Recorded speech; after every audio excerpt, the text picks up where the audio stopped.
Şimdi kongre bir kere ilan edilmeden belki bilenler tabii ki vardı. Fakat anladığım kadarıyla bir güvenlik endişesiyle oldukça gizli olmasa da kapalı bir biçimde gerçekleşti. Ve bu güvenlik endişesi sadece zamanının açıklaması değil, yerinin de birden fazla yerde, iki veya üç yerde gerçekleşmesine neden oldu. Yani son ana kadar savaş halinin veya en azından bu fiili olarak bu durumun sürdüğünü gösteriyor. Şimdi ateşkes ilan edildi olarak yani bu toplantı yapılıp sonuçlar açıklandığı anda ateşkes ilan edildiği kabul ediliyor. Bu bir varsayım.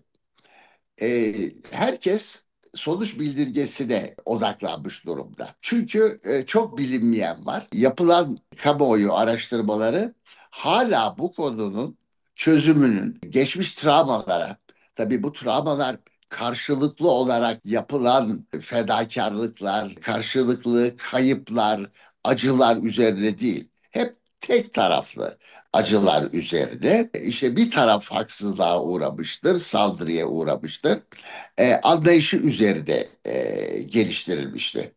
Şimdi bunun geriye sarılıp aslında neredeyse yarım yüzyıllık belki de geçmişi daha uzun olan bir anlaşmazlığın, bir çatışmanın, bir karşılıklı kırımın durdurulması üzerine bir anlaşma. Siz eğer kendi ülkenizde iç düşman üretmiş ve düşmanla savaşmayı, yurtseverlik, burada ölmeyi, şehadet, karşıdakini yok etmeyi haklı bir dava ve işte onları yani bölücülüğü önlemek, e, işte yabancı düşmanları def etmek ya da yabancı düşmanların ülkedeki uzantıları def etmek üzerine kurgulanmış bir mantıktan hareket ediyorsanız anlaşmak çok zordur. Yani şimdiye kadarki düşmanınız bundan sonra hani bunun adına kardeşlik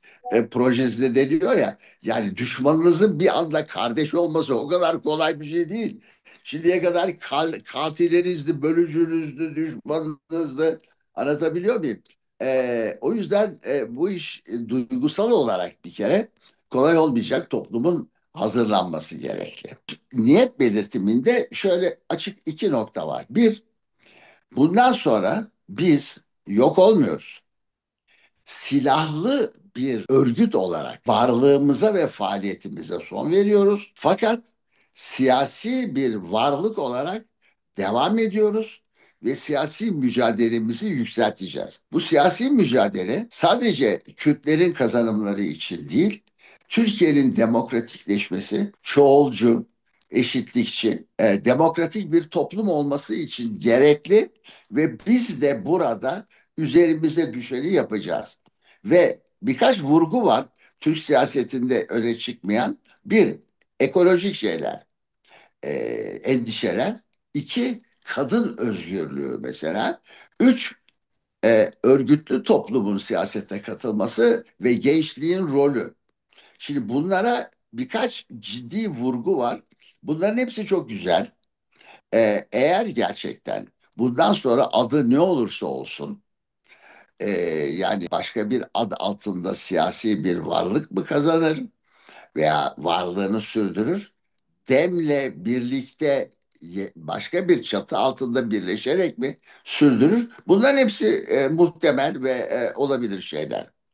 Ama gördüğüm kadarıyla şeye müthiş bir ağırlık verilecek ve Kürt siyasal hareketi çok hareketlenecek, çok dinamizm kazanacak.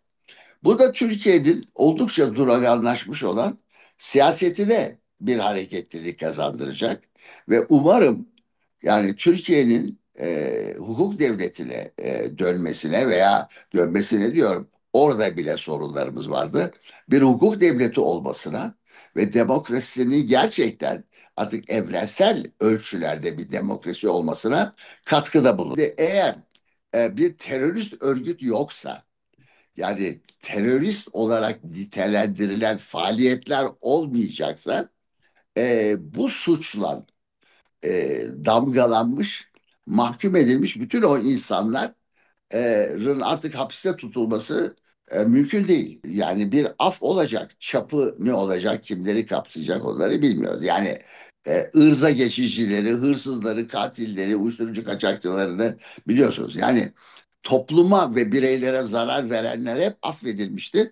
Fakat siyasette yani siyasal suç olarak iktidara yönelik bir iktidarın tanımladığı suçlara bulaşanlar hiç affedilmemiştir. Hükümetlerin, devlet kesiminin yani resmi Türkiye'nin sığındığı o mazeret terörizm ortadan kalkıyor.